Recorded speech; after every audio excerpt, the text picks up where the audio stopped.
মাদক মামলায় নিরপরাধ ব্যক্তির মৃত্যুদণ্ড। সিনেমার আয়নাবাজিকেও হার মানালো কক্সবাজারের এই ঘটনা। ইয়াবাসহ আটকের সময় মূল অপরাধী রমজানের পকেটে থাকা জন্মনিবন্ধনের তথ্যেই বদলে যায় আসামির পরিচয়। জামিনে বেরিয়ে রমজান আত্মগোপনে গেলে রায় হয় মামলার। পরে গ্রেফতার হন জন্মনিবন্ধন সনদে নাম ঠিকানা থাকা সোনা মিয়া। তিনি জেলে যাওয়ার পরই উদ্ঘাটন রহস্যের। জন্মনিবন্ধনের পরিচয় ব্যবহার করে নিজেকে আড়াল করেছিলেন মূল অপরাধী রমজান।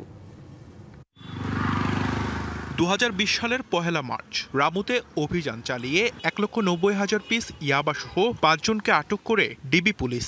মামলা হয় কক্সবাজার সদর থানায়। এক আসামির কাছে থাকা জন্মনিবন্ধনের ফটোকপির সূত্রে মামলার 2 নম্বর আসামি হন সোনা মিয়া নামে এক ব্যক্তি। ওই পরিচয়েই 2 বছরেরও বেশি সময় জেলে থাকার পর 2022 সালের জুনে উচ্চ আদালত থেকে জামিনে বেরিয়ে আত্মগোপনে চলে যান তিনি।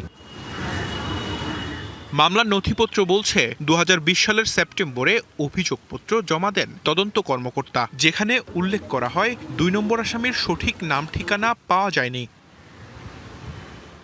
দীর্ঘ বিচারিক প্রক্রিয়ার পর চলতি বছরের ফেব্রুয়ারি মাসে সোনা মিয়া সহ 5 আসামির মৃত্যুদণ্ড দেয় আদালত।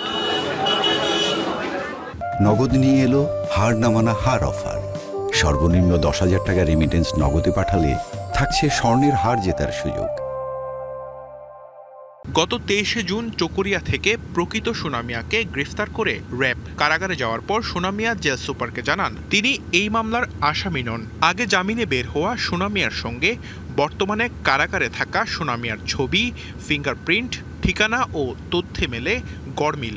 2 ছবি মিলেনি এবং তার শনাক্তকরণ মিলছে না। তাদের বয়সের যথেষ্ট ব্যবধান আছে। ওখান থেকে তো বোঝা যায় যে এই সোনা মিয়া সেই সোনা মিয়া না। এবং ওই যে প্রথম দিকে যারা অ্যারেস্ট হয় কথিত সোনা মিয়ার সাথে, তাদেরকেও তো আমরা জিজ্ঞাসাবাদ করেছি, তারাও তো বলেছে যে আসামি সে আসামি না। যখন সে কারাগারে গেল তখন তো জানলো যে আসলে এরা তো মৃত্যুদণ্ডপ্রাপ্ত আসামি। তখনই তার বোধোদয় হয়েছে এবং সে আবেদন করেছে যে আসলে আমি প্রকৃত আসামি নই।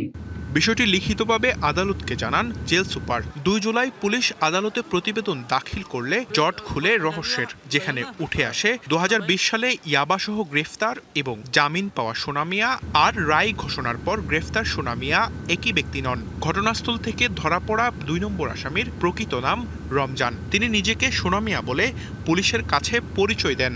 আমি বলবো এটা টোটালি আমাদের তদন্তের অদক্ষতার কারণে এরকম একটা জঘন্য ঘটনা সংঘটিত হয়েছে। যে সোনা মিয়া নামে যে ধরা পড়েছিল তার নাম যে সোনা মিয়া নয়, সে যে রমজান আলী, সেটা এখন খুঁজে পাইলেন, তখন পাইলেন না। তখন এর গ্যাপটা কোথায় ছিল? তখন এর গাফিলতিটা কোথায় ছিল? এই গাফিলতিটা যতক্ষণ পর্যন্ত ব্যাড না করবেন ততক্ষণ পর্যন্ত আপনার ন্যায় বিচার প্রতিষ্ঠা হবে না। মামলায় স্বামীকে ফাঁসানো হয়েছে অভিযোগ করে ন্যায় বিচার চেয়েছেন স্ত্রী। ওর সাথে পরিচয় ছিল, ওই নাজের কাজ করার জন্য আসছিল না। তো ওখানে নাকি আমার জন্মনিবন্ধন ও কিভাবে নিয়েছে সেটা আমরা জানি না, কিন্তু এখন কাগজে দেখতেছি। এই ঘটনায় তদন্ত কর্মকর্তার চরম গাফিলতিকেই দুষছেন আইনজীবী সহ সংশ্লিষ্টরা। তাদের আশা নির্দোষ হিসেবেই মুক্তি পাবেন সোনা মিয়া। DBC news desk.